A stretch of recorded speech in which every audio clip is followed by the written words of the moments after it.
Hello everyone.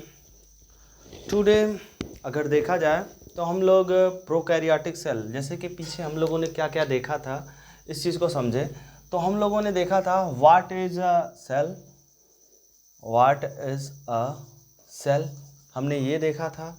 Cell theory हम लोग cover कर चुके हैं, सेल थियरी को हम लोग कवर कर चुके हैं और सॉरी और हम लोग एन ओवरव्यू ऑफ सेल को देख चुके हैं। मतलब कि सेल का ओवरव्यू, मतलब सेल में क्या क्या चीज़ें हैं फंडामेंटली अगर देखा जाए तो prokaryotic cell, eukaryotic cell, unicellular, multicellular, इन सारे जो सेल हैं इन सब सेलों में है क्या एक्चुअल में। तो मतलब हम लोगों ने एक छोटा सा ओवरव्यू देखा है सेल का कि एक तरह से डिफरेंस या फिर हम एक तरह से देखे हैं सेल के बारे में। तो हम लोग अभी क्या पढ़ने जा रहे हैं, अभी हम लोग पढ़ने जा रहे हैं प्रोकैरियोटिक सेल के बारे में। मतलब प्रोकैरियोटिक सेल क्या होता है। अगर हम बात करें कि प्रोकैरियोटिक सेल के बारे में, ठीक है ना, तो प्रोकैरियोटिक सेल में मतलब प्रोकैरियोटिक सेल होता क्या है। तो सबसे पहले हम लोग देखेंगे प्रोकैरियोटिक सेल की कैरेक्टरिस्टिक्स ऑफ प्रोकैरियोटिक सेल। मतलब प्रोकैरियोटिक सेल की कैरेक्टरिस्टिक्स क्या है, मतलब वो कैरेक्टर क्या है जिससे हम ये कहेंगे कि ये प्रोकैरियोटिक है और ये यूकैरियोटिक है। मतलब सिंपली हम ये बात कह रहे हैं कि किससे हम ये चीज़ डिफाइन करेंगे कि ये प्रोकैरियोटिक सेल है और ये यूकैरियोटिक सेल है। मतलब हम कैरेक्टरिस्टिक्स ही तो समझ करके, जैसे कहते हैं ना, कैरेक्टर को देख करके हम किसी चीज़ को बताते हैं कि ये आम है, ये ऐसा है, ये इमली है। मतलब डिफरेंट टाइप्स के हम भी कैन से कि ये जो हम यूज करते हैं। तो प्रोकैरियोटिक सेल, अब प्रोकैरियोटिक सेल का इन्वलप का मतलब होता है कि जो उसको कवर करेगा, जो उसको कवर करेगा, मतलब उसके ऊपरिंग का लेयर जो होता है। इन्वलप को बारे में अगर हम लोग बात करें तो जो है सेल इन्वलप, हम लोग कह रहे थे प्रोकैरियोटिक में जो सेल इन्वलप है, सेल इन्वलप का मतलब कि जो हमारा ये सेल है, सेल के बाहर वाला जो लेयर है, ये जो लेयर जो बन रहा है, ये लेयर क्या है प्रोकैरियोटिक सेल में। जो बाहरी लेयर, जैसे कि हम लोग कहते नहीं हैं कि हम लोग पोटैटो को ही ले लेते, पोटैटो के ऊपर एक पूरी तरह से छिलका, मतलब एक कवर होता है। मतलब अलग अलग चीज़ों में अगर देखा जाए तो उस पर एक कवरिंग, लेयरिंग पाई जाती है। जो लेयर होता है उसी को हम लोग इन्वलप भी नाम से जानते हैं। एंड इट्स मॉडिफिकेशन, मतलब ये जो हमारे प्रोकैरियोटिक के सेल इन्वलप होंगे, इसका मॉडिफिकेशन कैसा हो सकता है। मॉडिफिकेशन मतलब उसकी बनावट के बारे में कैसे कह सकते हैं, या फिर हम ये कहने की कोशिश कर रहा है कि प्रोकैरियोटिक सेल का मॉडिफिकेशन क्या है। नहीं, यहाँ पे जनरली सेल के मॉडिफिकेशन की बात करेंगे, मतलब सेल इन्वलप के मॉडिफिकेशन की हम लोग बात करेंगे। एंड अगर दूसरा देखा जाए तो प्रोकैरियोटिक में राइबोसोम, देखो मैं स्टार्टिंग में बात कर चुका हूँ, ribosome is the universal cell, cell organelle, sorry cell नहीं कह सकते हैं, ये जो है non membranous bound cell organelle structure है जो यूनिवर्सल होता है। मतलब ये सारे सेल, चाहे प्रोकैरियोटिक है चाहे यूकैरियोटिक, सब में पाया जाएगा। तो प्रोकैरियोटिक में राइबोसोम क्या होगा, कैसे होगा, ठीक है ना। एंड दूसरा इंक्लूजन बॉडी, इंक्लूजन बॉडी मतलब क्या होता है। जब भी इंक्लूजन बॉडी आपके दिमाग में आया तुरंत समझ जाओ कि ये फूड ग्रेन्यूल्स है। फूड ग्रेन्यूल्स का मतलब कि जो फूड होता है प्रोकैरियोटिक सेल में जिस फॉर्म में स्टोर किया जाता है, स्टोर करने का मतलब होता है कि फूड को हम लोग स्टोर करते हैं जनरली किसी फॉर्म में, ठीक है ना। तो वो हम लोग प्रोकैरियोटिक मतलब इंक्लूजन बॉडी के फॉर्म में इसको क्या करता है, स्टोर करता है। अगर वहीं पे बात करें characteristics of the prokaryotic cell, मतलब प्रोकैरियोटिक सेल की जो कैरेक्टरिस्टिक्स, हमने एक बार यहाँ पे और भी बात किया है कि प्रोकैरियोटिक सेल की कैरेक्टरिस्टिक्स क्या हो गया। तो जनरली हमारे ये दो मेन हेडिंग रहेंगे जिस पे हम लोग पूरे इस प्रोकैरियोटिक सेल के बारे में हम लोग डिस्कस करेंगे। मतलब प्रोकैरियोटिक सेल के जनरली दो हम लोगों के देखने के लिए मिलेंगे मेजर पॉइंट। पहला characteristics of the prokaryotic cell, और दूसरा prokaryotic cell envelope and its modification, और दूसरा prokaryotic ribosome and inclusion body. अब इसके सब टॉपिक्स आएंगे तो उसकी बात अलग है। और हम लोग अगर देखा जाए तो हम लोग कैरेक्टरिस्टिक्स ऑफ प्रोकैरियोटिक सेल के बारे में देखेंगे। मतलब कहने का क्या मतलब हुआ कि प्रोकैरियोटिक सेल में कैरेक्टरिस्टिक्स क्या होंगे। कैरेक्टरिस्टिक्स का मतलब ये होता है कि वही जो है इसके लक्षण क्या होंगे, कैसे डिफाइन करेंगे। तो पहले ही पॉइंट में अगर देखा जाए हम लोग तो द प्रोकैरियोटिक सेल, मतलब जितने भी प्रोकैरियोटिक सेल होते हैं, आर रिप्रेजेंटेड बाय, जैसे कि होता नहीं है हम अपने घर को रिप्रेजेंट कर रहे हैं, जैसे कि होता नहीं है हम अपनी टीम को रिप्रेजेंट कर रहे हैं, हम अपने ग्रुप को रिप्रेजेंट कर रहे हैं, हम अपने क्लास को रिप्रेजेंट कर रहे हैं, मतलब कि मैं जैसा हूं वैसा मेरा पूरा क्लास है, रिप्रेजेंट करने का मतलब। तो कहने का मतलब है जो प्रोकैरियोटिक सेल सीधे सीधे कह रहा है कि रिप्रेजेंटेड बाय, मतलब प्रोकैरियोटिक सेल के कैरेक्टर्स को और लक्षण को कौन रिप्रेजेंट करता है, मतलब किसकी तरह वो दिखेगा या किसकी तरह वो लगेगा, या उसके कैरेक्टर्स क्या होंगे या बिहेवियर्स क्या होंगे, वो किस तरह से लगेंगे, इसको रिप्रेजेंट कौन करेगा प्रोकैरियोटिक को? बैक्टीरिया। देखो प्रोकैरियोटिक बैक्टीरिया के नाम से ही जाना जाता है, मतलब प्रोकैरियोटिक मतलब बैक्टीरिया, ठीक है। एंड बीजीए, बीजीए मतलब ब्लू ग्रीन एल्गी नाम दिया गया है क्योंकि एल्गी के तरह कैरेक्टर पाए जाते हैं, बैक्टीरिया ब्लू ग्रीन एल्गी के ही कहा जाता है। माइकोप्लाज्मा, माइकोप्लाज्मा देखो माइकोप्लाज्मा जो है ये पहले जो पीपीएलओ, मतलब ये पीपीएलओ और माइकोप्लाज्मा दोनों एक ही चीज़ें हैं, ये इसी में ही सारी चीज़ें पाई जाती हैं। एक्चुअल में जो माइक्रो मतलब ज़्यादा बड़ा से बड़ा जो माइक्रोप्लाज्मा होता है वो 0.3 माइक्रोमीटर का होता है, छोटा सा छोटा जो होता है वो 0.1 माइक्रोमीटर का होता है। इसे हम लोग प्लूरो निमोनिया लाइक ऑर्गेनिज्म भी बोलते हैं, जो निमोनिया की तरह होता है, जो बहुत सबसे खतरनाक होता है, उसकी हम लोग बात कर रहे हैं। तो ज़्यादा से ज़्यादा हम लोग जो बड़ा बड़ा से बड़ा जो पाया जाता है उसको हम लोग माइकोप्लाज्मा बोलते हैं, और जो सबसे छोटा से छोटा पाया जाता है वो हमारा क्या होता है? पीपीएलओ, मतलब कि दोनों एक ही नाम है, माइकोप्लाज्मा पीपीएलओ नाम है।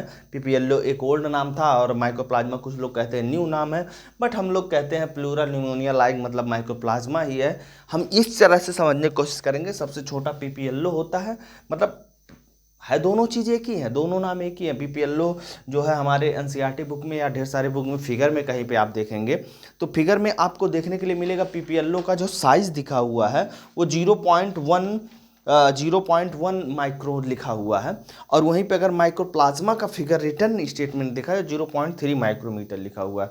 तो इस चीज़ से थोड़ा सा हल्का बहुत डिफरेंस है यहाँ पे, बट हम इसको मेज़र नहीं बोल सकते हैं, ठीक है ना। बट कहीं कहीं पे पढ़ते हैं कि माइक्रोप्लाज्मा और पीपीएलओ जो दोनों हैं क्या हैं, वो सेम है। तो लेट्स स्टार्ट आवर टॉपिक्स। मतलब हम लोगों ने क्या कहा, characteristics of the prokaryotic cell में पहला पॉइंट हम लोगों ने पढ़ा, क्या पढ़ा कि prokaryotic cell represented by the bacteria, मतलब कोई कहेगा कि प्रोकैरियोटिक सेल को कौन रिप्रेजेंट करता है? Bacteria, BGA, mycoplasma, PPLO. And इसको इरेज कर दें हम, और इसके बाद नेक्स्ट टॉपिक को हम लोग देखें। अगर हम लोग कहें कि characteristics of the prokaryotic cell की अगर मैं बात करता रहूं तो हम लोग जैसे कहें रिप्रेजेंटेड बाय द बैक्टीरिया, मतलब प्रोकैरियोटिक सेल को रिप्रेजेंट करेगा bacteria, BGA, mycoplasma and PPLO. मेरा सेकंड कैरेक्टरिस्टिक्स क्या है, कह रहा there is no well defined nucleus. देखिए यहाँ पे एक बात जो कह दिया है ये सबसे बड़ी चीज़ है। अगर आपसे कोई पूछ रहा है कि मुझे बताओ प्रोकैरियोटिक सेल में और यूकैरियोटिक सेल में, ठीक है ना, यूकैरियोटिक सेल में डिफरेंस क्या है, तो सबसे मेजर डिफरेंस जो होता है यही है। सबसे मतलब पहली आने वाली जो जुबान पे अगर किसी की बात आती है कि डिफरेंस क्या है, तो पहला डिफरेंस ही यही है, ठीक है ना, कि जो न्यूक्लियस, जैसे कि ये सेल है, ये भी सेल है, तो सेल में हम लोग जानते हैं कि सेल के सेंटर में या साइड में या कहीं पे एक चीज़ पाया जाता है जिसका नाम है न्यूक्लियस। केमिस्ट्री में भी जानते हैं न्यूक्लियस पाया जाता है, तो सेल के अंदर भी न्यूक्लियस पाया जाता है, ये चीज़ पाया। बट यही प्रोकैरियोट, अब देखो अब सेल के अंदर न्यूक्लियस पाया जा रहा है तो इसमें जेनेटिक मटेरियल भी पाया जाएगा, बेसिक जेनेटिक मटेरियल पाया जाएगा, ठीक है ना। जेनेटिक मटेरियल जो पूरे सेल को कंट्रोल करेगा, ठीक है, जेनेटिक मटेरियल पूरे सेल को क्या करेगा? कंट्रोल करेगा। अब बात आई कि ये जो न्यूक्लियस जेनेटिक मटेरियल के ऊपर जो ये लेयर है, ये न्यूक्लियस, मतलब इस पूरे स्ट्रक्चर को हम न्यूक्लियस बोल रहे हैं। तो जो ये लेयर है न्यूक्लियस के ऊपर वाला जो लेयर है, मतलब ये जो कवर है, जैसे कि ये सेल के ऊपर जो कवर है इसको हम लोग बोलते हैं प्लाज्मा मेम्ब्रेन, सेल मेम्ब्रेन भी हम लोग बोल देते हैं। क्या बोल देंगे? Cell membrane. सेल के ऊपर है तो हम लोग क्या बोल दिए? Cell membrane. अब ये न्यूक्लियस के ऊपर है तो हम लोग इसको क्या बोलेंगे? न्यूक्लियस मेम्ब्रेन, ठीक है ना।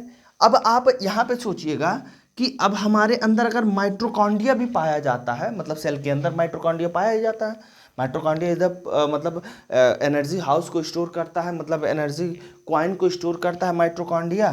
तो अब इसके पास भी डबल लेयर मेम्ब्रेन पाए जाते हैं। इसी तरह से क्लोरोप्लास्ट भी सेल में पाया जाता है, वो भी मेम्ब्रेन बाउंड होता है, मतलब उसके भी चारों तरफ मेम्ब्रेन, मतलब वो अपना कंपार्टमेंट बना के घूम रहा है। ईआर भी पाया जाता है। अब कहने का मतलब ये सब अपने चारों तरफ एक लेयर बनाए, मतलब इनके पास खुद एक मेम्ब्रेन है, बात को समझिएगा। मतलब माइटोकॉन्ड्रिया अपना खुद एक फंक्शन कर रहा है, वो क्लोरोप्लास्ट में अलग एक तरह से फंक्शन चल रहा है, मतलब सेल के अंदर भी एक छोटा सा सेल बना हुआ है जिसके पास खुद कुछ ना कुछ इसके पास पाया जाता है, कुछ ना कुछ इसके पास पाया जाता है। मतलब ये लोग अपना अलग ही सेल के अंदर भी एक छोटा सा सेल है, मतलब एक छोटा सा सेल लाइक स्ट्रक्चर हम लोग को देखने के लिए मिल रहा है। एक्चुअल में जब आप इसको स्टैंड लेवल में पढ़ेंगे तो आप देखेंगे यूकैरियोटिक सेल में ये जो छोटे छोटे आपको सेल मतलब जो देखने के लिए मिल रहे हैं, एक्चुअल में ये प्रोकैरियोटिक ही है, मतलब ये छोटे छोटे प्रोकैरियोटिक है। अब कहने का मतलब उसको छोड़िए, वो एडवांस लेवल पे चला जाएगा। तो हम ये बात कर रहे थे कि जो यूकैरियोटिक सेल है, यूकैरियोटिक सेल में ये जो छोटा छोटा भी सेल पाया जाता है, बट जब हम प्रोकैरियोटिक में देखते हैं तो हमको ऐसे दिखेगा जैसे इसमें दिख रहा है, मतलब कि इसमें न्यूक्लियस नहीं रहेगा। मतलब अब कहेंगे सर न्यूक्लियस नहीं रहेगा तो क्या इसमें जेनेटिक मटेरियल नहीं पाया जाएगा? पाया जाएगा। क्या इसकी तरफ फंक्शन नहीं करेगा? करेगा, बट सेम चीजें चलेंगी, फंक्शन सारी चीजें होंगी, बट डिफरेंस हमारे लिए ये क्या छोड़ करके चला जा रहा है कि ये जो मतलब मेम्ब्रेन जो है, न्यूक्लियस के ऊपर जो मेम्ब्रेन है, मतलब इसमें कोई स्पेशल कंपार्टमेंटाइजेशन नहीं पाया जा रहा है, मतलब कोई कंपार्टमेंट नहीं बन रहा है। किसमें? इसी प्रोकैरियोटिक सेल में कोई भी कंपार्टमेंट, स्पेशल कोई कंपार्टमेंट नहीं बन रहा है। जब कोई कंपार्टमेंट नहीं बन रहा है तो इसीलिए हम इसको क्या बोलते हैं? प्रोकैरियोटिक। यूकैरियोटिक से पहले का है, ठीक है ना। एक तरह से ये हमारे जो है इवोल्यूशन को भी दर्शाता है, प्रोकैरियोटिक और यूकैरियोटिक। तो यही बोला है, there is no well defined nucleus, मतलब न्यूक्लियस पता नहीं चलेगा इसमें, ठीक है ना। The genetic material is basically naked, मतलब इसमें जेनेटिक मटेरियल तो पाया जाएगा लेकिन वो नेकेड होगा। अगर इसी को हम कर देते तो ये बाउंडेड हो जाता। अभी ये नहीं है, इसमें कहीं ना कहीं पाया जाएगा तो नेकेड है। Not involved by a nuclear membrane, देखो यहाँ पे सीधे बोल दिया है कि इसके ऊपर न्यूक्लियर मेम्ब्रेन नहीं पाया जाए। किसके ऊपर की बात हो रही है? किसके ऊपर की बात हो रही है? प्रोकैरियोटिक सेल की। किसकी बात हो रही है? प्रोकैरियोटिक सेल में क्या क्या नहीं पाया जाएगा? न्यूक्लियर मेम्ब्रेन ही नहीं पाया जाएगा, इन्वॉल्व होगा ही नहीं, बेसिकली जेनेटिक मटेरियल कैसे होंगे? नेकेड होंगे। नो वेल डिफाइंड न्यूक्लियस, मतलब इसमें न्यूक्लियस जो होगा डिफाइंड नहीं होगा, वेल डिफाइंड नहीं होगा, मतलब पूरी तरह से हम उसको डिफाइंड नहीं कर सकते हैं। तो we are going to the next statement. जैसा कि हम लोग कैरेक्टरिस्टिक्स के बारे में बात ही कर रहे हैं, बेसिकली नेकेड होता है। अगर देखा जाए तो न्यूक्लियर मेम्ब्रेन, जैसे कि हम लोगों ने बात की, न्यूक्लियर मेम्ब्रेन नहीं पाया जाएगा। अगर नेक्स्ट हम लोग देखा जाए, no organelle like one in eukaryotic are found in prokaryotic cell except ribosome. देखो राइबोसोम मैंने कहा था एक यूनिवर्सल ऑर्गेनल है, ठीक है ना, ये एक यूनिवर्सल ऑर्गेनल है। सबसे पहली बात होती है ऑर्गेनल क्या होता है, इस चीज़ को समझ लेते हैं, ठीक है ना। ऑर्गेनल को अगर हम लोग समझना चाहते हैं तो हम लोग ऑर्गेनल को कैसे समझ सकते हैं? एक छोटा सा अगर हम लोग एग्जांपल देखिए, जैसे कि हमारी बॉडी है, ठीक है ना, हमारे बॉडी में ऑर्गन है, ऑर्गन है कि नहीं है? है। जैसे कि हमारे बॉडी में मान लीजिए एक लीवर है और एक हम लोगों का 2 किडनियाँ है, हार्ट है, ठीक है ना, और स्टमक है, ठीक है। तो इस तरह से डिफरेंट टाइप्स के हमारे बॉडी में क्या पाया जा रहा है? ऑर्गन पाया जा रहा है। ओके, तो ये डिफरेंट टाइप्स के ऑर्गन हमारे बॉडी में पाए जा रहे हैं। अब जब हम कह रहे हैं ऑर्गेनल्स क्या होता है, जो सेल के अंदर, मैं आपसे फिर से वही बता रहा हूँ, सेल के अंदर, जैसे कि ये हमारा जो था, ये क्या था? माइटोकॉन्ड्रिया था। ये क्या था? हमारा क्लोरोप्लास्ट था। तो ये छोटे छोटे जो पाए जा रहे हैं इनको हम लोग बोलते हैं ऑर्गेनल्स बोलते हैं। क्या बोलते हैं? ऑर्गेनल्स। तो ये जो हमारे छोटे छोटे पाए जा रहे हैं सेल के अंदर भी अपना स्पेशल कंपार्टमेंटाइजेशन कर लिए हैं। मतलब कि ये सिंपल सा देखा जाए तो सेल के अंदर भी एक कंपार्टमेंट हो गया, तो उसी को हम लोग क्या बोल रहे हैं? ऑर्गेनल्स में छोटे छोटे पाए जा रहे हैं। तो कह रहा है कि जो नो ऑर्गेनल्स, मतलब कह रहा है ऐसा कोई ऑर्गेनल, मैंने कहा था ना कि प्रोकैरियोटिक एकदम फ्लैट है, ये यूकैरियोटिक की मैं बात किया हूँ। ये किसकी मैं बात किया हूँ? यूकैरियोटिक। यहीं पे अगर हम प्रोकैरियोटिक की बात करें, ठीक है ना, किसकी बात कर रहे हैं? प्रोकैरियोटिक। तो प्रोकैरियोटिक में कह रहा है no organelles like one in eukaryotic में जैसा पाया जाता है are found in prokaryotic. Cell except ribosome, ribosome पाया जाएगा किसमें, प्रोकैरियोटिक यूकैरियोटिक दोनों में ही पाया जाता है। तो कह रहा है प्रोकैरियोटिक हैव समथिंग यूनिक, मतलब प्रोकैरियोटिक के पास कुछ यूनिक पाया जाता है। क्या पाया जाता है, इन the form of the infusion, जो मतलब वो फूड को अपने स्टोर करते हैं एक इन्फ्यूजन के फॉर्म में, वी कैन से कि एक सॉलिड पार्ट बन जाता है इन्फ्यूजन के फॉर्म में। और वो जो सॉलिड पार्ट होता है वो जनरली ये सिर्फ हमको देखने के लिए मिलता है प्रोकैरियोटिक में देखने को मिलता है, यूकैरियोटिक में भी नहीं देखने को मिलता। अगर आपसे कोई डिफरेंस पूछ रहा है व्हाट इज़ द डिफरेंस, तो आप सबसे पहला डिफरेंस आप न्यूक्लियर मेम्ब्रेन को लेकर के बताएंगे। दूसरा एग्जाम्पल बताएंगे कि राइबोसोम के अलावा कोई भी ऑर्गेनल जो होता है मतलब प्रोकैरियोटिक में नहीं पाया जाता है। तीसरा जो हमारा डिफरेंस हो जाएगा वो कह रहा है कि इंक्लूजन जो फॉर्म होता है वो सिर्फ प्रोकैरियोटिक में पाया जाता है, यूकैरियोटिक में नहीं ज़्यादा पाया जाता है। All prokaryotic have cell wall, मतलब जितने भी प्रोकैरियोटिक होते हैं। देखिए अब बात आ गई, देखिए सेल मेम्ब्रेन में जो प्लाज्मा मेम्ब्रेन होता है दोनों में पाया जाएगा, चाहे प्रोकैरियोटिक है चाहे यूकैरियोटिक है, चाहे प्लाज्मा चाहे सेल मेम्ब्रेन हो चाहे एनिमल सेल हो। लेकिन इसके अलावा भी एक ऊपर एक और लेयर पाया जाता है, हार्ड लेयर बोला जाता है उसको, हार्ड लेयर, ठीक है ना, हार्ड लेयर जिसको हम लोग बोलते हैं सेल वॉल। सेल वॉल जो है एक प्लांट का कैरेक्टरिस्टिक्स है, और हमारे साथ ही साथ हमारे जो है हमारे एल्गी के भी कैरेक्टरिस्टिक्स हैं, और यहाँ पे हमारे प्रोकैरियोटिक्स के भी कैरेक्टरिस्टिक्स हैं। लेकिन प्रोकैरियोटिक्स में अगर देखा जाए तो कह रहा है माइकोप्लाज्मा जो होता है, क्या होता है, माइक्रोप्लाज्मा, माइक्रोप्लाज्मा के पास सेल वॉल नहीं पाया जाता है, इसीलिए बोला है एक्सेप्ट माइक्रोप्लाज्मा, मतलब ऑल जितने भी प्रोकैरियोटिक है सबके पास सेल वॉल। अरे भाई बैक्टीरिया ही है, बैक्टीरिया ही तो प्रोकैरियोटिक को रिप्रेजेंट कर रहा है। जब बैक्टीरिया ही रिप्रेजेंट कर रहा है तो अगर उसके पास सेल वॉल पाया जाएगा तो हमने बोल दिया एक्सेप्ट किसको छोड़ दिए, माइकोप्लाज्मा को, एक्सेप्ट किसको छोड़ दिए, माइकोप्लाज्मा को, ठीक है। फिर कह रहा है द फ्लूइड मैट्रिक्स फिलिंग, मतलब कह रहा है जो तरल पदार्थ होता है the cell wall is called cytoplasm, मतलब इसमें जो तरल फ्लूइड होता है, फ्लूइड जैसे कि हम लोगों ने पानी भर दिया तो सेल के अंदर रहेगा ही रहेगा, कुछ ना कुछ फ्लूइड रहेगा, तरल पदार्थ रहेगा, तो इस फ्लूइड को हम लोग क्या बोलते हैं, साइटोप्लाज्म, क्या बोलते हैं, साइटोप्लाज्म। तो दीज आर द डिफरेंस, ठीक है ना। तो ये हमारा हो गया एक आखिरी स्टेटमेंट जो हमारा बता रहा है, ये क्या बता रहा है, साइटोप्लाज्म। मैंने दोनों सेल को साइड में बना करके देखा है और हम डिफरेंस करने जा रहे हैं। ये प्लाज्मा, ठीक है ना, ये प्लाज्मा मेम्ब्रेन था हमारा, ठीक है ना, ये हमारा जो है फ्लूइड होगा, यहीं पे कह रहा है ना, fluid matrix filling in the cell is in the cytoplasm. Actually cytoplasm सब में पाया जाता है, ऐसा नहीं हम कह सकते कि प्रोकैरियोटिक में पाया जाता है यूकैरियोटिक में नहीं, मतलब ये एक तरह से कॉमन है सबके लिए कह सकते हैं, ठीक है ना, प्रोकैरियोटिक को लेकर के। अब अगर हम लोग एक छोटा सा स्टेटमेंट अगर देखें, ठीक है ना, कि इसमें एक छोटा सा स्टेटमेंट दिखाया गया है कि बैक्टीरिया के बारे में कि कुछ जो है डिफरेंस है, तो थोड़ा सा हम इसको इरेज करके उसके बाद फिर हम बता। ओके, तो अगर हम लोग देखें तो हम लोग का एक और कैरेक्टरिस्टिक्स बन रहा था जिसको हम बताने की कोशिश कर रहे थे, जिसमें जो हमारा है ये प्लाज्मिड डीएनए के बारे में है, प्लाज्मिड के बारे में है। आई थिंक ये दिख रहा है प्लाज्मिड, प्लाज्मिड, यस, ठीक है ना, प्लाज्मिड के बारे में ये है, ठीक है ना। तो प्लाज्मिड क्या होता है, प्लाज्मिड डीएनए क्या होता है, या प्लाज्मिड है क्या, ठीक है ना। तो अगर हम लोग बात करें प्लाज्मिड के बारे में तो हम कह सकते हैं इन एडिशन, मतलब कि कोई चीज़ है उसके अलावा भी है, क्या है, to the genomic DNA. Genomic DNA, देखो ये जो हमारा है जीनोमिक डीएनए जो है, देखो फिगर दिख रहा होगा, ये हम इसको हम लोग जो मेन डीएनए को हम लोग जीनोमिक डीएनए बोल रहे हैं, ठीक है। इसके अलावा भी कह रहा है मेरे पास एक डीएनए पाया जाएगा जिसको हम लोग बोलेंगे प्लाज्मिड डीएनए।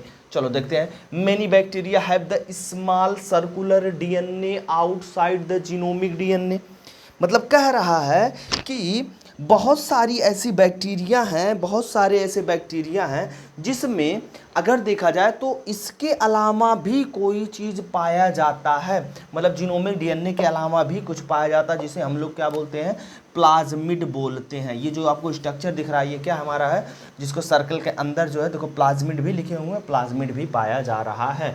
तो ओके, तो दीज स्मॉलर डीएनए देखो लिखा हुआ है सर्कुलर आउटसाइड द जीनोमिक, देखो जीनोमिक डीएनए के आउटसाइड है मतलब बाहर है।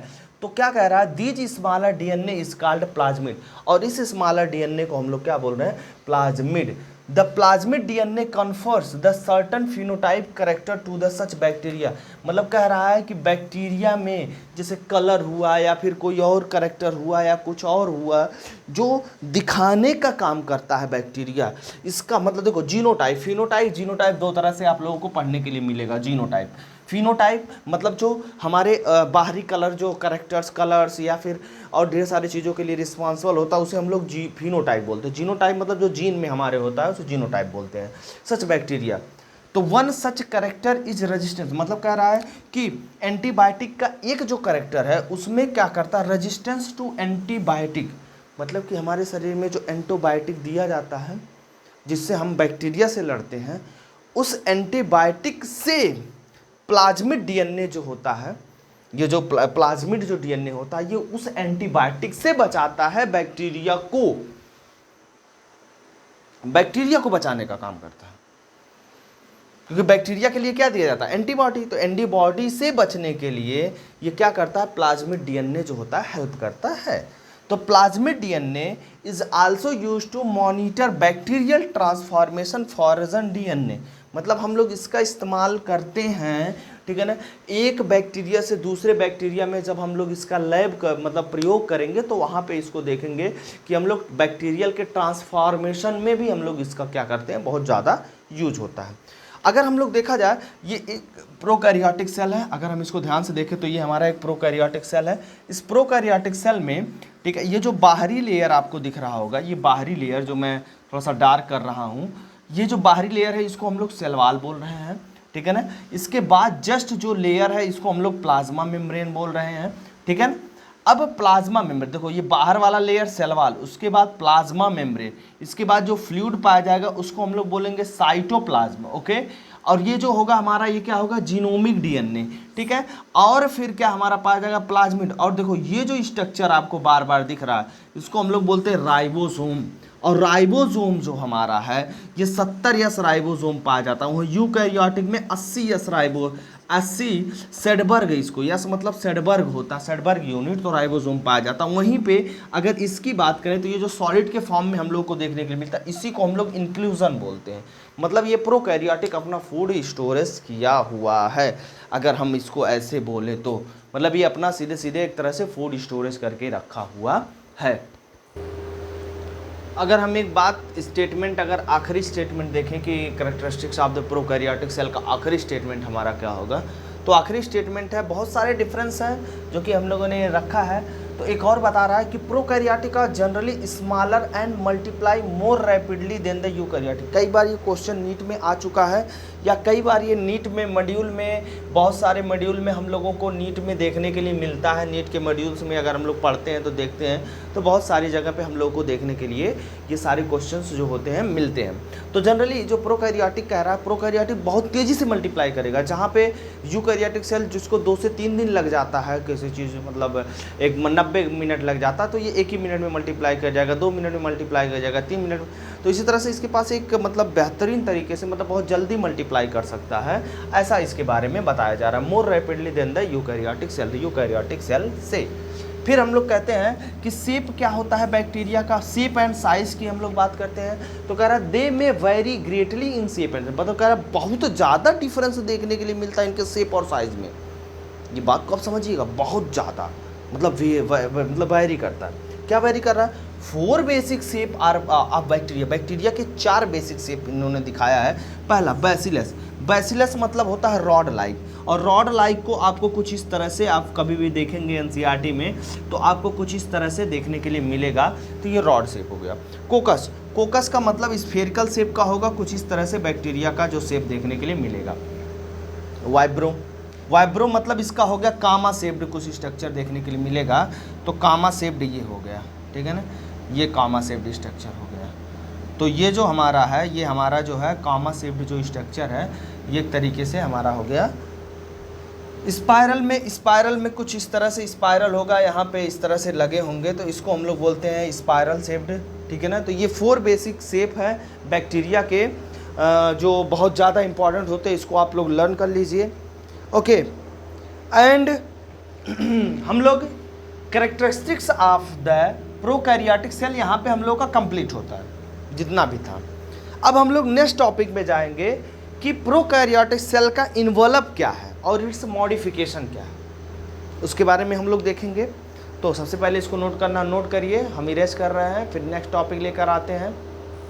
अगर हम लोग देखा जाए तो प्रोकैरियोटिक सेल इन्वॉल्व को लेकर के अगर हम लोग देखा जाए तो हम लोग क्या कह सकते हैं कि जो सेल इन्वॉल्व है, मतलब इसका जो सेल इन्वॉल्व है, मतलब इसके सेल इन्वॉल्व मतलब इसके जो सेल के चारों तरफ जो कवरिंग लेयर है उसके बारे में हम लोग बात कर रहे हैं सेल इन्वॉल्व के। तो प्रोकैरियोटिक जो सेल इन्वॉल्व है इसमें अगर देखा जाए तो मतलब एंजाइटी कहने जा रहा है कि the cell involve consist of tightly bound 3 layered structure. लो हो गया कहानी, मतलब कह रहा है ये 3 लेयर है, ऑल दो ये तीनों अलग अलग फंक्शन करते हैं, इनका अलग अलग कैरेक्टरिस्टिक्स हैं, ये अलग अलग परफॉर्म कर सकते हैं, अलग अलग ये इन लोग अपना अलग अलग, इनका अलग अलग लेयर का एक अलग अलग कैरेक्टरिस्टिक्स होता है। बट ये कह रहा है कि ये टाइटली बाउंड 3 लेयर, मतलब कह रहा है ये तीनों एक साथ सिंगल, देखो जब भी नीट में क्वेश्चन पूछेगा या कहेगा तो ये वेरी वेरी इंपॉर्टेंट क्वेश्चन है नीट के लिए। कह रहा है कि अगर कहेगा कि बताओ प्रोकैरियोटिक सेल में जो प्रोटेक्टिव यूनिट का काम होता है, मतलब प्रोटेक्टिव यूनिट कौन काम करता है, तो तीनों का नाम लीजिएगा, ऐसा नहीं आप सवाल को ही बोल दें तो दिस इज़ द रॉन्ग, ये क्वेश्चन हो जाएगा आपका रॉन्ग, ठीक है ना। बट जब भी आप इसको बोलेंगे कि ये तीनों एक साथ सिंगल प्रोटेक्टिव यूनिट की तरह फंक्शन करते हैं तो ये क्वेश्चन आपका ऑलमोस्ट क्या रहेगा, आंसर जो आपका रहेगा वो क्या रहेगा, सही रहेगा, ठीक है ना। तो जो इसमें जो आउटर मोस्ट लेयर होता है, कौन सी लेयर की बात हो रही है, आउटर मोस्ट लेयर, जैसे कि हम लोग कहते नहीं हैं कि ये मान लो हमारी अगर बैक्टीरिया है, ठीक है ना, इस बैक्टीरिया का जो सबसे ऊपर वाला लेयर होगा उसको हम लोग ग्लाइकोलेक्स बोलेंगे, क्या बोलेंगे, ग्लाइकोलेक्स। वहीं पे जो उसके नीचे वाला लेयर होगा उसको हम लोग बोलेंगे सेल वॉल, और उसके फर्दर एक और लेयर होगा जिसको हम लोग बोलते हैं प्लाज्मा मेम्ब्रेन। तो this are the 3 different type of the membrane which can be seen, ठीक है ना, जो कि हम लोग देख सकते हैं ऑन द बोर्ड, ठीक है ना, हम ड्रॉ किए हैं बोर्ड पे। तो जो आउटर लेयर है वो क्या है, ग्लाइकोलेक्स, और मिडिल लेयर हमारा क्या है, सेल वॉल, और इनर लेयर क्या है हमारा, प्लाज्मा मेम्ब्रेन। ये हमारा हो गया प्रोटेक्टिव यूनिट का काम करने वाला, मतलब सेल इन्वॉल्व किससे मिलकर के बना होता है, glycocalyx, cell wall, plasma membrane. Bacteria can be classified into 2 group, मतलब कि ये इसकी बात खत्म हो गई। बस इसमें 2 चीज़ ध्यान रखना है, ठीक है ना, कि ये तीनों एक साथ मतलब एक साथ प्रोटेक्टिव यूनिट के काम करते हैं। मतलब सेल इन्वॉल्व कितने प्रकार के देखने के लिए मिलते हैं हमको, 3, कौन कौन से हो गया, मतलब ये तीनों जो इन्वॉल्व है 3 प्रकार के नहीं है, मतलब इन्वॉल्व जो है 3 लोगों से मिलकर बना, ग्लाइकोलेक्स, सेल वॉल और प्लाज्मा मेम्ब्रेन। ओके, बस इतना है। ये तीनों एक साथ मिलकर के क्या करेंगे, सिंगल प्रोटेक्टिव यूनिट का फंक्शन करेंगे, ठीक है ना। फिर कह रहा है bacteria can be classified into 2 group on the basis of, मतलब कह रहा फिर भी कह रहा, ठीक है, ये हो गया हमारा प्रोकैरियोटिक की कहानी खत्म। कह रहा बैक्टीरिया मतलब किसकी बात कर रहा है, मतलब कि टोटल जो है प्रोकैरियोटिक सेल की बात कर रहा है, जितने भी बैक्टीरिया हैं, मतलब पीपीएलओ, माइकोप्लाज्मा को छोड़ दिया जाए और बीजीए को छोड़ दिया जाए, 3 ही तो एक्सेप्शन है, ये बहुत कम है, मतलब सारे सब बैक्टीरिया ही बैक्टीरिया। तो कह रहा है bacteria can be classified into 2 group on the basis of gram. देखो ग्राम का मतलब यहाँ से क्या लेना देना है, ग्राम का मतलब हम एक कलर समझ सकते हैं, क्या समझ सकते हैं, कलर। जो ग्राम पॉजिटिव होता है एक प्रकार का लिक्विड है, या फिर एक लिक्विड जो यूज होता है, अगर आप लैब में गए होंगे तो देखे होंगे ग्राम पॉजिटिव को, ठीक है ना। तो ग्राम पॉजिटिव जो है इसमें क्या किया जाता, कह रहा है कि ऑन द इसके बेस पे कोई बैक्टीरिया को 2 भाग में बांट दिया गया। हाँ, क्यों, देखो कुछ जो होते हैं ग्राम पॉजिटिव जो होते हैं, कुछ बैक्टीरिया का जो वाल होता है, मतलब ग्लाइकोलेक्स और सेल वॉल और प्लाज्मा मेम्ब्रेन के बीच में, या ग्लाइकोलेक्स और सेल वॉल के बीच में कुछ ग्राम जो पॉजिटिव जो स्टेन होता है वो फंस जाता है। तो ऐसे को हम लोग बोल देते हैं कि वो ग्राम पॉजिटिव स्टेन को टेक ले रहा है, मतलब ले रहा है। अगर वो ले रहा है तो ऐसे को हम लोग ग्राम पॉजिटिव बोलते हैं, मतलब वो कलर को ले रहा है, ग्राम पॉजिटिव स्टेन को क्या कर रहा है, वो अपने अंदर एब्जॉर्ब कर ले रहा है, ले रहा है। तो ऐसे को हम लोग ग्राम पॉजिटिव बोलते हैं। जो नहीं लेता है, do not take the stain, we can say कि this is gram negative, this is what, this is the gram negative. जो ले रहा है उसे हम लोग क्या बोल रहे हैं, ग्राम पॉजिटिव। अब हमारा आता है ये कुछ थोड़ा सा मॉडिफिकेशन। अब इसके बाद हम लोग देखेंगे कुछ सेल में कुछ मॉडिफिकेशन है प्रोकैरियोटिक सेल में, और किस तरह के मॉडिफिकेशन है इसके बारे में हम लोग क्या करेंगे। अगर हम लोग देखा जाए कि प्रोकैरियोटिक जो सेल इन्वॉल्व है और इट्स मॉडिफिकेशन में है, तो सेल इन्वॉल्व हम लोगों ने देखा था कि 3 तरीके से मतलब सेल इन्वेलप जो होता है, सेल इन्वेलप जो है वो 3 लेयर से मिलकर के कंसिस्ट है। पहला जो आउटर मोस्ट लेयर है, आउटर मोस्ट लेयर जो है वो हमारा ग्लाइकोलैक्स है। वहीं मिडिल लेयर को देखा जाए तो सेल वॉल है, और वहीं सबसे इनर लेयर को देखा जाए तो वो है प्लाज्मा मेम्ब्रेन। सबसे इनर लेयर को देखा जाए तो प्लाज्मा मेम्ब्रेन है जो साइटोप्लाज्म से डायरेक्टली इंटरेक्ट करता है। तो कह रहा है ग्लाइकोलैक्स डिफर इन कंपोजिशन, कह रहा है ग्लाइकोलैक्स जो है वो डिफर करेगा अपने कंपोजिशन, ठीक है ना, कंपोजिशन एंड थिकनेस, कह रहा अपने थिकनेस में वो जो है डिफर करेगा। डिफर करने का मतलब ये होता है कि मतलब वेरी करेगा, अलग अलग होगा। तो कैसे होगा, तो कह रहा 2 स्ट्रक्चर बनाएगा, एक कैप्सूल बनाएगा, एक स्लाइम लेयर बनाएगा। तो कैप्सूल क्या होगा हमारा, कैप्सूल जो होता है उसी ग्लाइकोलैक्स अगर थिक एंड टफ होगा, मतलब ग्लाइकोलैक्स अगर थिक एंड टफ होगा, ग्लाइकोलैक्स अगर थिक एंड टफ होगा तो हम उसको कैप्सूल बोलेंगे। और वहीं अगर ग्लाइकोलैक्स लूज शीथ होगा तो उसको हम लोग क्या बोलेंगे, स्लाइम लेयर। दैट सिंपल, ठीक है ना। तो ये हमारा हो गया कंपोजिशन एंड थिकनेस के बेस पे ग्लाइकोलैक्स 2 टाइप्स के हमको देखने के मिलेंगे। ग्लाइकोलैक्स कितने टाइप्स के देखने को मिलेंगे, 2 type. Number first is one, this one is capsule thick and tough, and next one is slime layer जिसको हम लोग लूज शीथ बोल रहे हैं। कह रहा सेल वॉल, सेल वॉल क्या है, what do you mean by the cell wall, cell wall determine the shape of the cell, मतलब ये जो सेल है, सेल की आकृति कैसा रहेगी, गोल रहेगी, ओवल रहेगा, ट्राइंगल रहेगा, पेंटागोनल रहेगा, कैसा स्ट्रक्चर रहेगा सेल का, ये डिसाइड करने वाला कौन होता है, सेल वॉल, ठीक है। and provide a strong structural support to prevent the bacterium from the bursting and collapsing। ये बहुत इंपॉर्टेंट टर्मोलॉजी है। नीट में, मॉड्यूल में बहुत सारे लोग यही पूछते हैं कि ब्रस्टिंग एंड कोलैप्सिंग से कौन बचाता है। देखो, ब्रस्टिंग मतलब फट जाना, कोलैप्स मतलब चिपक जाना, मतलब अगर उसमें से सारी चीज़ें हो गई तो आपस में चिपक जाएंगी सेल, तब भी खराब हो जाएगा। और अगर कोलैप कर गया तो भी सिस्टम खराब है। ब्रस्टिंग कर गया, फट गया, कोलैप कर गया, चिपक गया। तो प्लाज्मा मेम्ब्रेन फिर क्या कह रहा है, मतलब इन दोनों से ही कौन बचाता है, हमारा सेल वॉल। प्लाज्मा मेम्ब्रेन क्या है, plasma membrane is selectively permeable, मतलब प्लाज्मा मेम्ब्रेन चुन चुन करके अंदर से बाहर को चीजों को करता है। इन नेचर से सेलेक्ट करके चीजों को आने जाने देता है।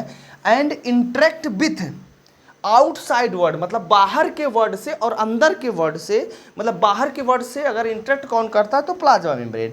With this membrane is similar structurally to that the eukaryotic, मतलब कह रहा है पहली देखो सिमिलरिटी, जैसे कि हम लोग राइबोसोम में सिमिलरिटी देखे थे, राइबोसोम में सिमिलरिटी देखे थे, उसी तरीके से यूकैरियोटिक में, यूकैरियोटिक और प्रोकैरियोटिक का जो प्लाज्मा मेम्ब्रेन होगा, मोज़ेक मॉडल जो दिया गया था हमारे सिंगर निकोलसन ने दिए थे प्लाज्मा मेम्ब्रेन का, तो वो दोनों के लिए होता है प्लाज्मा मेम्ब्रेन, चाहे प्रोकैरियोटिक हो चाहे यूकैरियोटिक हो, दोनों के लिए प्लाज्मा मेम्ब्रेन सेम होगा, ठीक है ना। That's why we can say कि इन दोनों में ही सिमिलर चीज़ें देखने के लिए मिलेंगी। तो इसको कहते हैं similar structure in the eukaryotic, मतलब कि ये जो मतलब होता है दोनों तरफ वर्ड से, आउटसाइड वर्ड से इंटरेक्ट करवाता है। इसके बाद अगर हमारा एक टॉपिक आता है जो होता है मेन टॉपिक है, वो है मीसोसोम। मीसोसोम मतलब कि अब हमारा सेल इन्वेलप की बात हो गई। अब जो सेल इन्वेलप में मॉडिफिकेशन है, ये तो हमारा अभी सेल इन्वेलप की बात हुई, सेल इन्वेलप का जो मॉडिफिकेशन है वो एक मीसोसोम है। मीसोसोम एक सेल, मतलब सेल इन्वेलप का मॉडिफिकेशन हम देखेंगे। प्लाज्मा मेम्ब्रेन में जो है एक कर्लिंग आ जाएगा, ध्यान से देखेंगे, जैसे कि प्लाज्मा मेम्ब्रेन है, ये मान लीजिए बाहर वाला है ग्लाइकोलैक्स है, फिर ये सेल वॉल हो गया, फिर प्लाज्मा मेम्ब्रेन हो गया। तो प्लाज्मा मेम्ब्रेन में आप कुछ इस तरह से स्ट्रक्चर देखेंगे और आप बताया जाएगा कि यही मीसोसोम सेल वॉल को बना रहा है, ग्लाइकोलैक्स फलाना देगा, मतलब अलग अलग चीज़ों के तरह से हम लोग फंक्शन देखेंगे। तो हम इसको इरेज करेंगे और नेक्स्ट हेडिंग डालेंगे। ओके, तो हम लोग कह रहे थे कि जैसे इन्वेलप में हम लोगों ने देखा था कि हमारा ग्लाइकोलैक्स था, ठीक है ना, ग्लाइकोलैक्स, सेल वॉल था और प्लाज्मा मेम्ब्रेन, ये तीन जो हमारे इन्वेलप में थे, कि जो सेल वॉल के इन्वेलप होते हैं ग्लाइकोलैक्स और सेल वॉल और प्लाज्मा मेम्ब्रेन जो था, ये तीन कंपोजिशन था। मॉडिफिकेशन में क्या हमारा है, पहला मॉडिफिकेशन है मीसोसोम में, तीसरा मॉडिफिकेशन है क्रोमोप्लास्ट। क्रोमेटोफोर। तीसरा जो है क्रोमेटोफोर। एक्चुअल में हम वीडियो जो शूट कर रहे हैं अप्रॉक्स जो है 12:30 बज रहा है, अप्रॉक्स 12:30 बज रहा है। तो ओके, तो मीसोसोम जो है वो क्या है, which is formed by the extension of plasma membrane. मतलब कि ये जो है एक्सटेंशन, मतलब कि जो प्लाज्मा मेम्ब्रेन है, मान लेते हैं ये हमारा है, ठीक है ना, सेल है। अब इस सेल में अगर हम, ये लेयर है हमारा, दूसरा लेयर है, ये तीसरा लेयर है, ठीक है ना, तो इस तीसरे लेयर में ऐसे एक्सटेंशन बना हुआ है, जैसे कि हमने बताया एक्सटेंशन बना हुआ है। और ये एक्सटेंशन जो होता है अलग अलग शेप का हो सकता है। एक्सटेंशन वेसिकल्स के फॉर्म में हो गया, टिब्यूल के फॉर्म में एक्सटेंशन हो सकता है, ऐसे टिब्यूल बना हुआ है, लैमिनर के फॉर्म में मतलब हो सकता हो, लैमिनर के फॉर्म में हो सकता हो, ठीक है ना। तो ऐसे वेसिकल्स हो गया, ये टिब्यूल्स हो गया, और ये क्या हो गया, लैमिनर। ये 3 अलग अलग फॉर्म में हो सकते हैं। टिब्यूल, लैमिनर का फॉर्म का जो एक्सटेंशन होता है जनरली हम ऐसे ऐसे भी दिखा देते हैं, ये लैमिनर होता है, लैमिनर, ठीक है ना। तो ये हमारा वेसिकल्स, टिब्यूल और लैमिनर, ये 3 अलग अलग स्ट्रक्चर्स हो सकते हैं। अगर ऐसा स्ट्रक्चर हुआ तो वेसिकल, ऐसा हुआ टिब्यूल, ऐसा हुआ तो लैमिनर, 3 तरह से अलग अलग स्ट्रक्चर हो सकते हैं एक्सटेंशन में।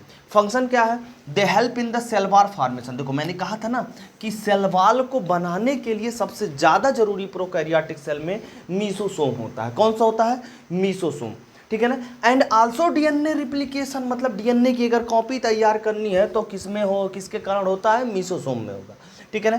एंड कह रहा distribution of daughter, 2 daughter cell में टूटेगा, मतलब एक सेल जब 2 सेल में बनेगा, क्या बनेगा, एक सेल जब 2 सेल में बनेगा, जब एक सेल 2 सेल में बनेगा, मतलब फॉर एग्जांपल कि अगर कोई ये एक सेल है, एक सेल से जब 2 सेल बनेगा तो इनको हम लोग डॉटर सेल बोलते हैं। इन डॉटर सेल का इक्वल डिवीजन होना किसके कारण होता है, मीसोसोम के कारण होता है। हेल्प इन रिस्पायरेशन, मतलब कि श्वसन, मतलब सांस लेना, ये करना नहीं, रिस्पायरेशन मतलब होता है ग्लूकोज का ब्रेकडाउन होना ही क्या कहलाता है, रिस्पास, मतलब कॉम्प्लेक्स से सिंपल में बदलना ही क्या कहलाता है, रिस्पायरेशन। तो रिस्पायरेशन भी यही के, इसी के द्वारा होता है। सिक्रेशन प्रोसेस, मतलब कि जो चीज़ हमारे बॉडी में या फिर उसके बॉडी में, प्रोकैरियोटिक पे बॉडी में जो चीज़ें अनडाइजेस्टिव होती हैं, जो ज़रूरी नहीं होती है, मतलब जो हमें काम लायक नहीं होती हैं, तो वो क्या होता है, हमारा डाइजेस्ट नहीं होता, तो उसको हम लोग सिक्रेट कर देती हैं बॉडी, ठीक है ना।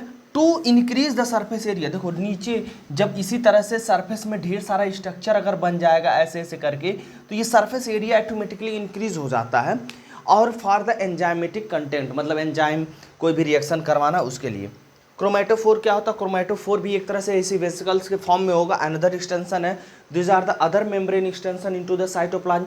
साइटोप्लाज्म में एक और अलग अलग क्या है, इनसे मतलब एक तरह से इस तरह से स्ट्रक्चर बना हुआ है इसमें, ठीक है ना। एंड क्रोमेटोफोर क्या है, और विच कंटेन पिगमेंट। पिगमेंट का मतलब जानते हो, जैसे कि प्लांट्स में पिगमेंट होता है, पिगमेंट मतलब जैसे क्लोरोफिल ए, क्या होता है, chlorophyll A, chlorophyll A. Chlorophyll A जो होता है एक प्रकार का पिगमेंट है जो ग्रीन कलर का प्लांट्स को बनाता है। प्लांट्स को कौन से कलर का बनाता है, ग्रीन कलर का प्लांट्स को बनाता है। तो इसमें कई तरह से पिगमेंट पाए जा सकते हैं, इरेथ्रोसिन, फाइकोथिन, ठीक है ना, डिफरेंट टाइप्स के जो हमारे पिगमेंट इसमें पाए जा सकते हैं। तो ये एक अलग मॉडिफिकेशन है जो हमारे प्लांट्स में देखने के लिए मिलता है क्रोमेटोफोर को लेकर के। और भी हमारे जो है सेल मेम्ब्रेन पे और भी अलग अलग मॉडिफिकेशन हम लोगों को देखने के लिए मिलते हैं। जैसा कि अगर हम लोग देखेंगे तो बैसिलस में अगर देखेंगे मोटाइल, नॉन मोटाइल बैक्टीरिया होती है, मतलब कुछ बैक्टीरिया मूव करती है, कुछ बैक्टीरिया नहीं मूव करती हैं।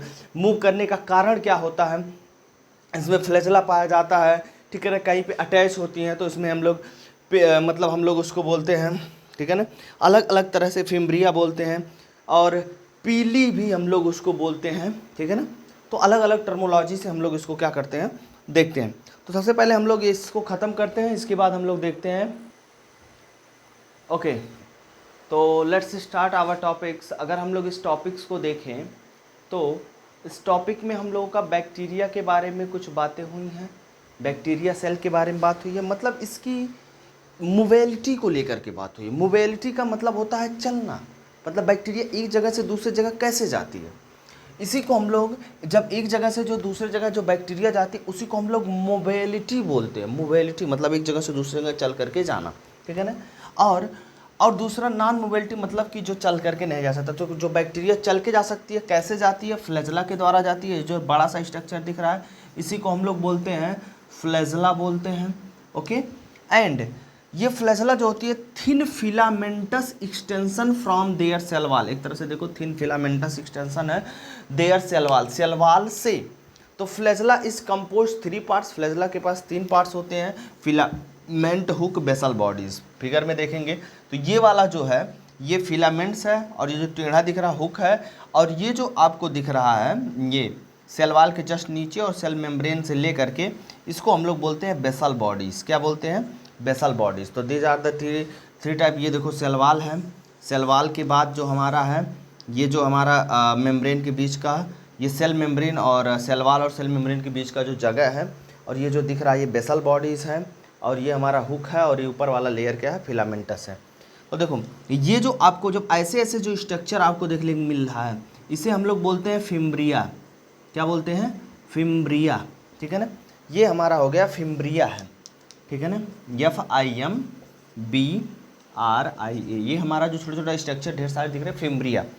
और ये जो बड़ा सा स्ट्रक्चर दिख रहा है ये देखो, ये पिलस जो होता है जेनेटिक मटेरियल एक्सचेंज करने। कभी कभी बैक्टीरिया में क्या होता है सेक्सुअल रिप्रोडक्शन लाइक कैरेक्टर से डिफाइंड होते हैं। तो ये जो होता है पिलस, जो जेनेटिक मटेरियल जो एक्सचेंज हो रहा है इसी के द्वारा होता है। तो पिलस और फिम्ब्रिया देखिए मूवमेंट के लिए सिर्फ फ्लैजेला इन्वॉल्व होता है। पिलिया और जो फिम्ब्रिया होता है ये do not play role to the mobility, mobility में कोई रोल नहीं प्रदान करेंगे। तो पिलिया क्या होता है? ये ट्यूब्यूल मतलब एक पतला सा ट्यूब लाइक स्ट्रक्चर होगा, मेड ऑफ स्पेशल प्रोटीन, मतलब एक स्पेशल प्रोटीन के साथ बना होगा। तो कह रहा है फिम्ब्रिया क्या होता है? फिम्ब्रिया एक स्मॉल चमकीला फाइबर है sprouting over the host cell, पूरे सेल के ऊपर होता है। इसका फंक्शन क्या है? Function help attach the bacteria, मतलब ये बैक्टीरिया एक बैक्टीरिया से दूसरे बैक्टीरिया से अटैच नहीं, रॉक से अटैच करने की बात हो रही हो सकता है, दूसरे बैक्टीरिया से भी अटैच करने के लिए होता है। स्ट्रीम्स जनरेट करते बहते हुए पानी में रॉक से अटैच करने के लिए। And also the host tissue, और जो दूसरे टिश्यू से जुड़ना है उसको उस टिश्यू से भी जुड़ने में क्या करती है? ये हमारी हेल्प करती है। तो these are the important things which are discuss in our topics, and we are going to the एक हम लोग का बचा हुआ है आखिरी जो टॉपिक्स है हम लोग का, वो है यूनिवर्सल, मतलब प्रोकैरियोटिक में जो है यूनिवर्सल सेल ऑर्गेनल्स, मतलब universal cell organelle non membranes जो स्ट्रक्चर है वो हमारा है राइबोसोम। तो अभी हम लोग किसके बारे में डिस्कशन करेंगे? बस 10 मिनट्स का लेक्चर और बचा हुआ है जिसमें हमारा हो जाएगा ख़त्म राइबोसोम को पढ़ने के बाद। अगर हम लोग आखिरी टॉपिक्स में अगर हम लोग देखें तो हम लोगों का है प्रोकैरियोटिक राइबोसोम और इंक्लूजन बॉडी। तो सबसे पहले हम लोग देखेंगे प्रोकैरियोटिक राइबोसोम। जितना प्रोकैरियोटिक राइबोसोम के बारे में मैंने यहीं पे सब एक बोर्ड में ही हम लोग का आ गया है। तो हम लोग देखेंगे क्या देखेंगे इसमें, ठीक है ना, सारा आ रहा है, ओके ठीक है, वेरी गुड। फिर हम लोग क्या करने जा रहे हैं? Ribosome are associated with the plasma membrane of the cell, मतलब सेल की प्लाज्मा मेम्ब्रेन। हमने कहा था ना कि जो सेल होता है सेल में 3 लेयर होते हैं, एक होता है ग्लाइकोलेक्स और दूसरा होता है सेल वॉल और तीसरा हमारा होता है प्लाज्मा मेम्ब्रेन। तो कह रहा है राइबोसोम प्लाज्मा मेम्ब्रेन से अटैच्ड होगा, ठीक है ना। इसकी साइज भी बता रहा है 15 नैनोमीटर से 20 नैनोमीटर का साइज होता है। वहीं राइबोसोम आर मेड 2 सब यूनिट 50 सेडबर्ग और 30 सेडबर्ग। 50-30 ये देखो काउंटिंग मत करना, 50-30 जो होता है 5-3-8 80 होता है, नहीं ऐसा नहीं है।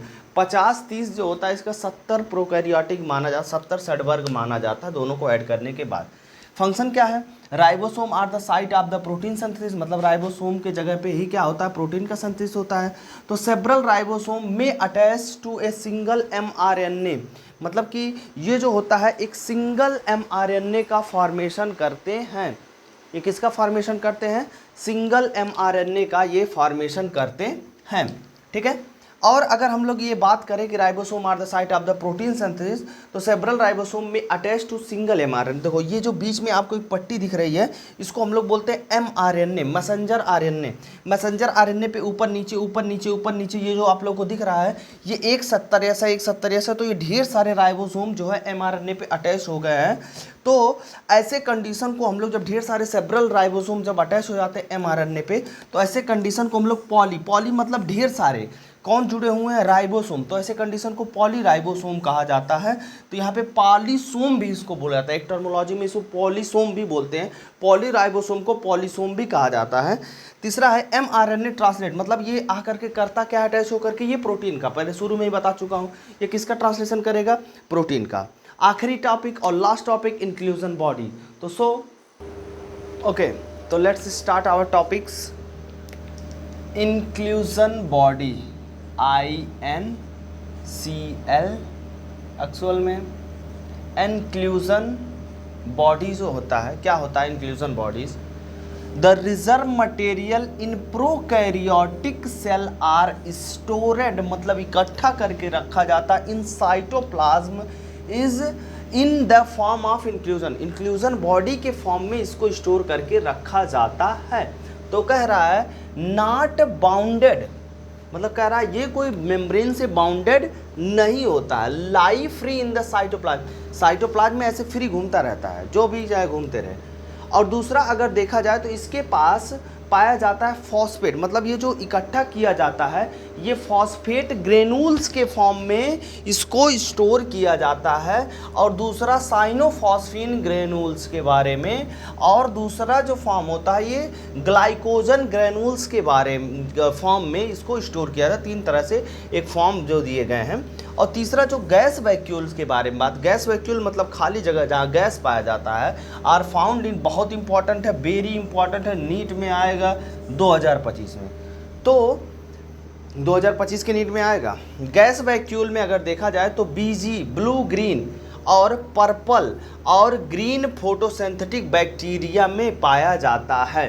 ओके, एंड नेक्स्ट कैरेक्टरिस्टिक्स, मतलब ये हम लोग डिफरेंस देख रहे हैं, प्रोकैरियोटिक और यूकैरियोटिक का डिफरेंस क्या हो सकता है, उसी के बारे में हम लोग देख रहे हैं। Nucleus, nucleus non membrane bound, मैं पहले बता चुका हूँ कि प्रोकैरियोटिक में जो न्यूक्लियस होता है उसमें मेम्ब्रेन ही नहीं पाया जाता, लेकिन जेनेटिक मटेरियल पाया जाता है, इसीलिए नॉन मेम्ब्रेन बाउंड लिखा गया है। इसमें क्या होता है, मेम्ब्रेन बाउंड होता है। ऑर्गेनल्स, ऑर्गेनल्स प्रोकैरियोटिक में पाया जाता है, जब मेम्ब्रेन ही नहीं पाया जाएगा तो ऑर्गेनल की बात ही नहीं कहे, with membrane bound, non membrane bound organelle पाए जाते हैं, लेकिन मेम्ब्रेन बाउंड ऑर्गेनल नहीं पाए जाते। फिर इसके बाद अब्सेंट इसमें हो गया, इसमें क्या होते हैं, प्रेजेंट होते हैं।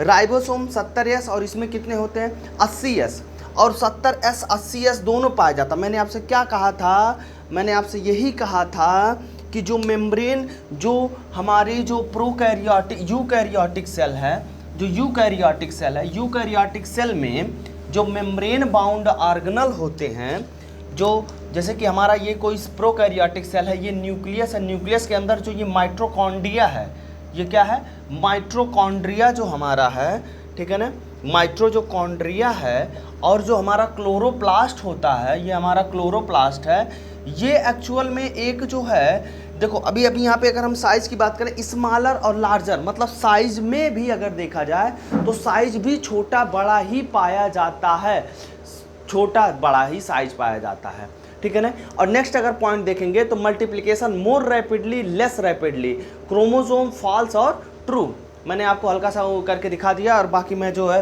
कुछ 70S और 80S में ये दोनों की बात कर लेता है। ये जो यूकैरियोटिक सेल है, ये कैसा सेल है, यूकैरियोटिक जो हमारा सेल है, यूकैरियोटिक सेल में 80 सेडबर्ग यूनिट पाया जाता है, उसमें 50-30 का था, अगर आपने देखा था तो उसमें 50-30 का था, तो इसमें 60-40 का होता है, इसमें 60-40 का पेयर होता है। और प्रोकैरियोटिक में, ये यूकैरियोटिक का है, प्रोकैरियोटिक में 50 सेडबर्ग और 30 सेडबर्ग का होता है, समझ रहे हैं। और इसमें जो टोटल 100 होता है, लेकिन इसको हम लोग 80S बोलते हैं, 80 सेडबर्ग बोला जाता है। लेकिन इसमें जो माइटोकॉन्ड्रिया, तो माइटोकॉन्ड्रिया में 70S। अब देखो माइटोकॉन्ड्रिया क्लोरोप्लास्ट ये रिप्रेजेंट कर रहा है कि मैं भाई प्रोकैरियोटिक हूँ, यूकैरियोटिक ने उसको निगल गए हैं, यूकैरियोटिक उसको क्या कर गया है, निगल गया है, इसीलिए 70S का है, छोटा है। 70S सेडबर्ग यूनिट जो है माइटोकॉन्ड्रिया, एक तरह से हम लोग बात कर सकते हैं कि ये प्रोकैरियोटिक सेल है जो इनगल्फ कर लिया गया है किसके द्वारा, एक हमारी यूकैरियोटिक सेल के द्वारा। ढेर सारे यूकैरियोटिक सेल जो है, मतलब यूकैरियोटिक सेल इनगल्फ किए हुए।